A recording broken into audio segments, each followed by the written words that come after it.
Hi everyone, good morning. So, ang topic natin for today is all about the secret will. Ano ba yung secret will? Ang secret will is God's secret who refers the hidden degree, eternal plans by which He governs the universe and ordains everything that comes to pass.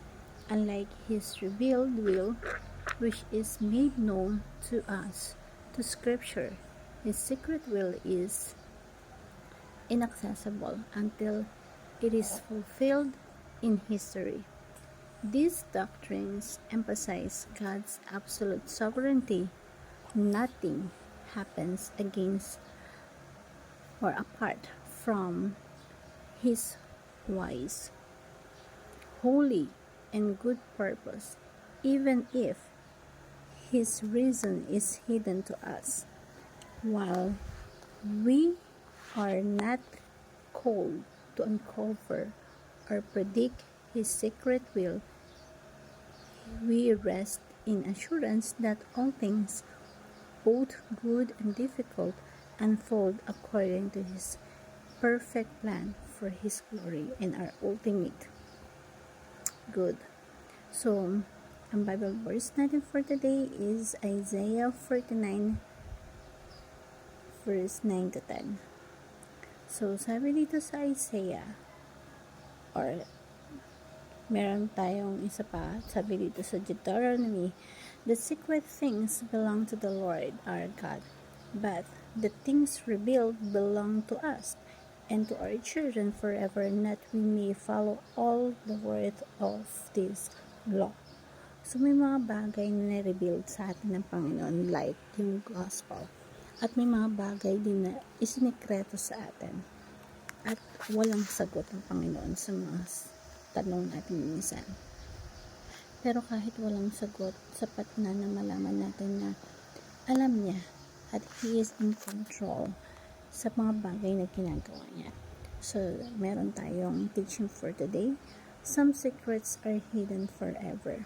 Meron talagang mga sekreto na hindi na inire-reveal ni God sa atin. May mga tanong tayo na wala talagang sagot. At kung meron mga tanong na walang sagot, sapat na malaman natin na He's in control of sa mga bagay na yun. And some secrets are yet to be revealed. Minsan, magugulat ka na lang kasi may mga bagay na magiging party pala ng buhay mo na hindi mo inaakala na siya yung party ng buhay mo. Darating siya sa buhay mo or mangyayari yan sa buhay mo. Like, ako, yung sa baby ko na nagkaroon na kang baby, hindi ko inaakala to. Yan. Kaya, sobrang blessings para sa akin. And,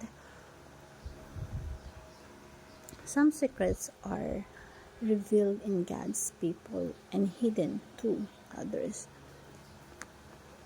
Sige lang ang mag-decide kung kanino niya i-reveal yung mga bagay-bagay at kanino din i-hide yung mga bagay-bagay. Siya lang talaga ang nakakaalam ng mga ganitong gawain or ganitong kaparaanan. Ang importante is yung Diyos yung nagawa ng paraan. Kagaya nga na sinabi, diba? Yung baby, iyak lang siya ng iyak. O tayo bilang taong nawa, tayo nangawa sa mga nararanasan natin sa buhay. Ang alam lang natin is magreklamo. Pero hindi natin alam, si God, gumagawa siya ng paraan. Kumikilos siya sa buhay natin. Tayo, nawa lang tayo nangawa. Iyak lang tayo ng iyak. Reklamo lang tayo ng reklamo. Tandaan natin, God is God. May mga bagay talaga na siya lang yung nakakaalam. Na hindi niya na kailangan ipaalam sa atin. Minsan talaga may sagot, minsan wala talagang sagot. Dapat na maintindihan natin at malaman natin na may ginagawa siya sa buhay natin. And minsan, mahirap intindihin yung mga bagay na yun. minsan nga mahirap tanggapin eh. Bakit ito? Bakit yan? Bakit siya? Bakit gano'n? So, pero kailangan minsan tanggapin. Kahit nga minsan, hindi mo alam kung sino yung mga kasama mo sa future. Hindi mo alam kung ano yung magiging itsura ng anak mo in the future or kung ano magiging buhay mo in the future. But you have to trust God na hindi lingid sa kaalaman niya. And He allowed that to happen kasi it's for our own good kung bakit nangyayari yun. Kaya, well, whatever you have right now, you have to appreciate that. Napakahalaga nun, yung bagay na meron ka ngayon. And you have to thankful kay God na ibinigay niya yung bagay na yan sa tabi mo. Okay? Sabi nga sa Luke 8 verse 9 to 10, His disciples asked Him what these parables meant. He said that knowledge of the secret of the kingdom of God has been given to you, but to others I speak it parables so that they wouldn't know. Napakahalaga na minsan sa'yo inire-reveal ni God yung secret at nagpasalamat ka kasi ni-reveal niyan. Kasi sa iba, it stays hidden, remain. Diba? And I want to share this simple prayer to you. Lord, my sovereignty Lord, I praise you for your perfect wisdom and unshakable plan. Forgive me for the times I pray to control what belongs to you. Teach me to trust your hidden purposes even when I do not understand them.